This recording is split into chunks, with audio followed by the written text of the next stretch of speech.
So I want to do a tiny little introduction to Galois theory. The arguments here are not complicated as such or long, but they build on a lot of the previous material. So you have to keep in mind much of what you have learned about splitting fields and separability and these conjugates and embeddings and so on and so forth. So in that way, it's kind of subtle. I think it builds on most of the previous material on field theory. So I will summarize a few things. So this particular video is mostly summary of things that you have seen before already. And I also need to introduce a new word. And the concept has been introduced, but not the word. So we say that an extension K over F is normal, that's the new word, if K is a splitting field of a collection of polynomials in Fx. So normal extensions are exactly what we were calling general splitting fields. Not of one polynomial, but of a family of polynomials. And what I have quoted down here on the left is a theorem that we had seen before that we called characterization of splitting fields. Characterization of normal extensions. These are now called normal extensions. So what it says is you take an algebraic extension K over F, put it in an algebraic closure F bar, you can always do that. Then three equivalent statements down here. The second one says that K is a splitting field of a family of polynomials. So now in the new language that would say that K over F is a normal extension. Means exactly the same thing. So I'll remove that. That's equivalent to saying that every embedding of K into the algebraic closure fixing F pointwise is actually an automorphism of K. So this is rather powerful. It's kind of abstract, I agree. We know that if you have an algebraic extension and if you have something that is algebraically closed, you can always embed K inside that algebraically closed object.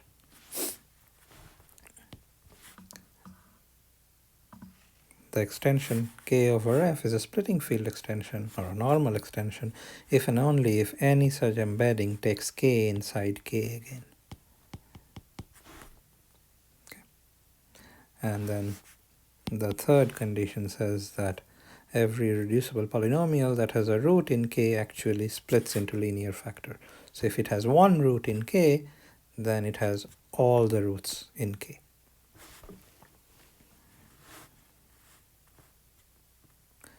And now that we have learned this stuff about conjugates, I want to add a fourth statement here that if A is in K, then every conjugate of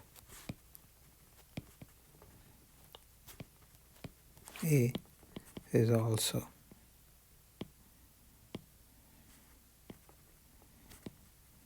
in K. And that one is easily seen to be equivalent to the last statement. Let me now call them A, B, C, D in this order. So you can see rather easily that C and D are equivalent if you remember what conjugates are. So I have tried to recall some stuff on embeddings and separability on the right hand side here. So this is a summary, let's say. And let's go through this summary and then we'll see the equivalence of C and D. So the setup is, here's the setup, top right, take an algebraic extension inside the algebraic closure, take an A in K, and P sub A is the minimal polynomial of this guy. Now, f sits inside f bar, the conjugates of a are the other roots of this polynomial in f bar, right? By definition, roots of PA are the conjugates of a. The roots in f bar, I should say, in f bar. But you can look at them in another way, as images of all the embeddings, images of A under all the embeddings of K into f bar. So this is the key observation, that it's written up there, but let me talk about it down here. So you have K over F and A sitting inside F bar. Think of F as sitting in F bar. If you want an embedding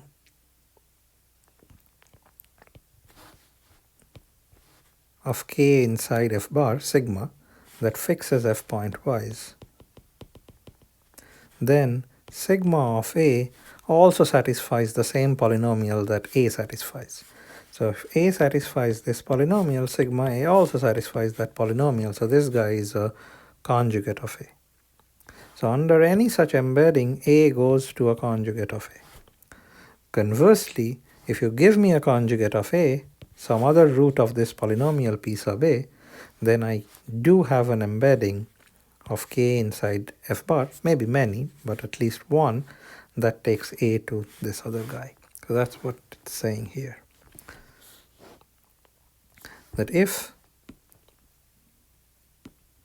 sigma from K to F bar is an embedding such that its restriction to F is identity, meaning it fixes F pointwise, then sigma of A is a conjugate of A. So it satisfies the same polynomial. And all conjugates of A have this form. So you can list the conjugates of A by taking the different embeddings of K in F bar and taking the image of A under those embeddings. They may not be all distinct, but in particular, if you take just the extension that you get by adding A, so consider the extension FA over F. So assuming my extension is obtained by just adding this one algebraic element A, then I can say the thing a little more precisely. Then the roots of this minimal polynomial, P sub A, are exactly the conjugates of A, of course, but they are also exactly sigma 1A, sigma 2A, sigma NA, and these are distinct elements, I should say, where sigma 1, sigma 2, sigma n are the distinct embeddings of K in F bar. Why are these guys distinct? Well, because the sigma 1, sigma 2, sigma n are determined by where you take A. If their extension is only obtained by adding A, and now you want to embed this guy inside F bar, you have no freedom on what to do to F. You have to restrict, when you restrict this sigma to F, you have to just get the identity map. So all you get to choose is where to send A. And where you send A has to be a conjugate of A. So the distinct roots of P sub A are exactly sigma 1A, sigma 2A, sigma NA. In other words, if sigma 1A and sigma 2A are the same, then sigma 1 and sigma 2 are the same. So if sigma 1, sigma 2, sigma n are the distinct embeddings, then these elements, sigma 1A, sigma 2A, sigma NA, are also distinct. So what that tells you is that the number of such embeddings, this n, is equal to the number of conjugates of A. So on one hand, the number of such embeddings is what is called the separable degree of this extension. And the number of conjugates of A is the set of distinct roots of this polynomial. Right? So every root of this polynomial is a conjugate. So you have as many conjugates as many distinct roots. And that's, of course, less than or equal to the degree of the polynomial. And that's same as the degree of the extension. Because F A is isomorphic to Fx mod the minimal polynomial. So it's a degree PA dimensional vector space over F. Right? And then finally, you'll have equality here if the minimal polynomial has all distinct roots, which is what we call separability of A. So if A is separable, that means that the roots of P sub A are all distinct. So there are degree PA many distinct roots. So this is the equality. So then the separable degree and the degree are the same. And we know more generally that if you have any separable extension, then the separable degree and the degree are the same, which follows by a easy induction from this. If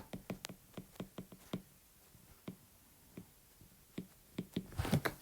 But having recalled all this, I think you can see the equivalence of C and D very quickly.